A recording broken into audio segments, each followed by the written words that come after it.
এ বাইকটা কল দিছে, তুমি এদিকে যাও, দি বাইকটার লগে কথা কইলো। হ্যালো মামা, তুমি কই? আব্দুল্লাহ, আমি তো ওই যে দোকানে বসে চা খাইতাছি। চা খাইতাছো না বেটা লয়ে ঘুরতাছো? আরে কি কস, কে বেডান লইয়া ঘুরতাছি? এ কি কস এটা? আমি তো দেখতাছি আমার দিয়ে 100 টাকা না দেও তে কিন্তু মামিতে কই দেন। কে তুই কই?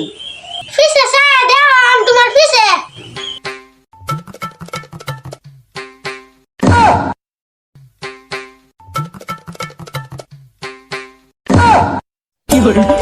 আরে আব্দুল্লাহ, এই লোকটা কিন্তু তোর মানুষজন কইছ না। কে লোক তোর মানুষজন কইছ না।